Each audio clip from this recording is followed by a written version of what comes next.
Good noon everyone and welcome back to my YouTube channel. আপনারা দেখছেন সজলদার গ্রামীণ blog. তো আজকে আমি একটা আমাদের গ্রামে আমাদের গ্রামীণ যেটা কার্যকলাপ আমি তার মধ্যে একটা জিনিস দেখাবো।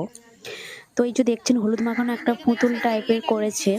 তো আজকের এর সবচেয়ে একটা বড় বিষয় হলো যে আমি যেখানে এসেছি যেটা হচ্ছে আমার শ্বশুরবাড়ি এলাকা হলুদ মাখানো এবং হয়েছে আমাদের তাই তো। বাড়িতে। তো ওনার শ্বশুর এবং ওনার শ্বশুরের বৌদি দুজনে একসাথেই মারা গেছিল। তো দেখুন এই যে একটা ওই যে ছাদনা মতো করা হলো হোয়াইট কালারের, আর এই যে একটা এই দুটো ঘাট একই দিনই, দুটো শ্রাদ্ধ একই দিনই। তো আমি তো যাই হোক, গ্রামের দৃশ্য যদি ভালো লেগে থাকে তো প্লিজ পাশে থাকবেন ছোট বোনটির। এবং আমরা এই যে আমাদের সূচু 12 দিনে, কেউ 15 দিনে, এরকম কেউ 1 মাস এরকম করে। তো এখনকার দিনে কেউ 1 মাসে করে না। তো যাই হোক, এটাকে ঘাট বলা হয়। তো ঘাটের দিনে সবাই নাপ্তি ডাকা হয়, তো সবাই নখ ছানা হয় এবং বাবার কার্যেতে মাথা ন্যাড়া করা হয়, সবাইকে এভাবে পরিশুদ্ধ করা হয়। একটা আশ্চর্য বিষয় যে দুজন একসাথে মারা গেছে, বলতে একদিন ছাড়াছাড়ি মারা গেছিল। তো যে বড়, তো তার তার দিন ধরেই কাজটা হচ্ছে। তো যাই হোক, প্রচুর লোক এটাই কারণ, কারণ দুজন একসাথে মারা গেছে, তাদেরও কুটুম্ব এদেরও কুটুম্ব, দুই কুটুম্বতে প্রচুর লোক হয়ে গেছে।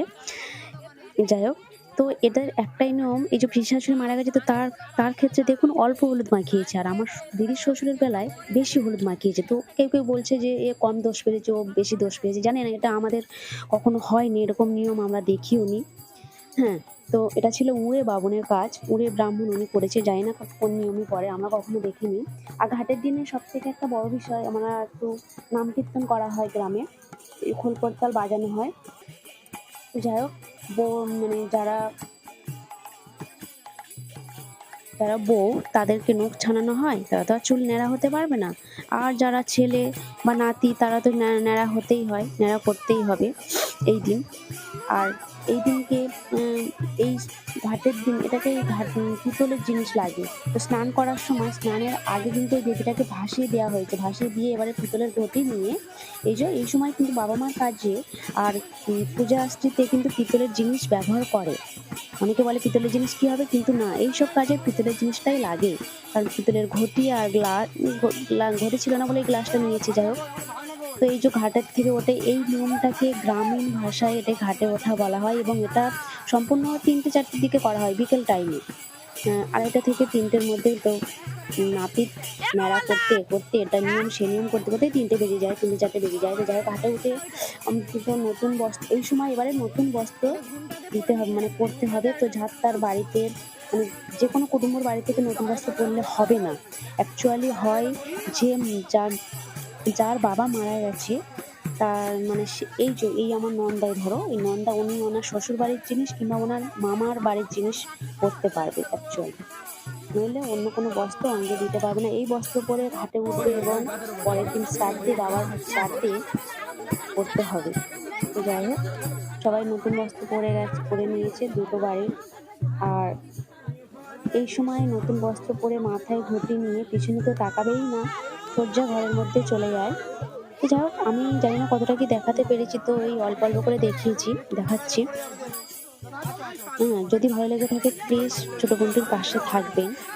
তো জামা কাপড় চেঞ্জ করা হয়েছিল, সেই জল ভরা ঘটিগুলোকে নিয়ে মাথায় করে নিয়ে পিছনে আর তাকাবে না, সোজা বাড়ির দিকে চলে যাওয়া হবে। এটা ছিল আমার আমার ননদের শ্বশুরের, আমার ননদের নিয়মটা হলো। যাই হোক, এবার পিসি শাশুড়ির নিয়ম হবে। তো ওনার ছেলেরা, ওনার বৌমারা এই যে যাচ্ছে, ওনার পরে আমার ননদের পরে এনারাই কাজ করেছে এবারে পরপর।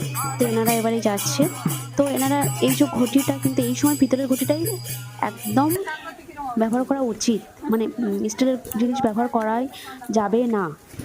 বাবা মা একমাত্র বিয়ের কাজে, এই যে শ্রাদ্ধের কাজে, এগুলো কিন্তু পিতলের জিনিসটাই ব্যবহার করা হয়। তো যাই হোক, গ্রামে এটাই নিয়ম।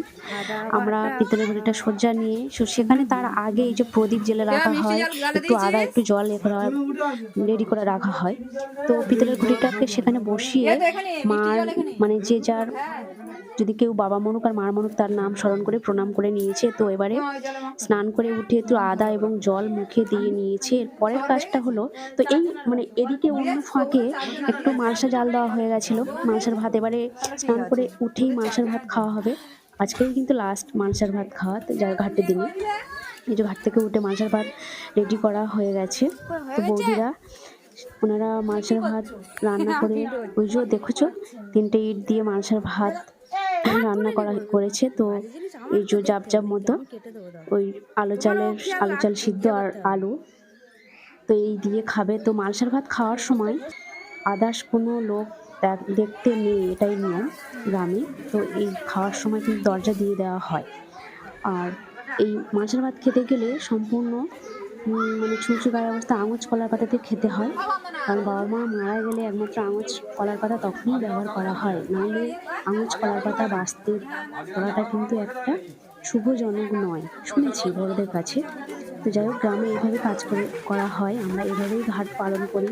সম্পূর্ণ গ্রামের দৃশ্য ভালো লাগলে প্লিজ পাশে থাকলে ধৈর্য ধরে দেখবেন। Thank you very much.